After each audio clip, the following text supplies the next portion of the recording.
ఎప్పుడు ఆకాకరకాయ fry ఆకాకరకాయ curry తిని bore కొట్టేసిందా? అయితే ఇలా చేయండి, తప్పకుండా నచ్చుతుంది. ఆకాకరకాయ అంటే ఇష్టం లేని వాళ్ళు కూడా ఇంచక్క ఇష్టంగా తింటారు. 5 నిమిషాల్లో అయిపోతుంది. కర్రీ మాత్రం చాలా బాగుంటుంది. ఒకసారి తప్పకుండా ట్రై చేయండి.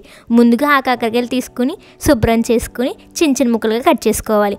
ఆ తర్వాత ఉల్లిపాయలు, పచ్చిమిర్చి అలాగే టమాటాలు 3 సన్నగా కట్ చేసుకుని పక్కన పెట్టుకోవాలి. స్టవ్ వెలిగించి పెనం పెట్టుకుని 2 స్పూన్స్ ఆయిల్ వేసుకుని ఉల్లిపాయలు వేసుకుని ఫ్రై చేసుకోవాలి.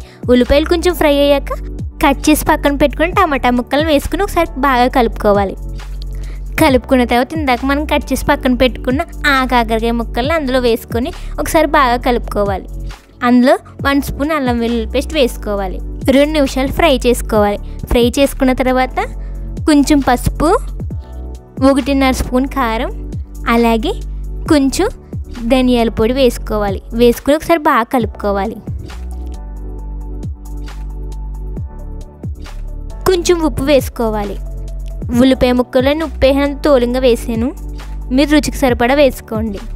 ఒకసారి బాగా కలుపుకొని ఒక గ్లాస్ వాటర్ వేసుకోవాలి. మూత పెట్టుకుని ఒక 3 నిమిషాలు ఉడకనివ్వాలి.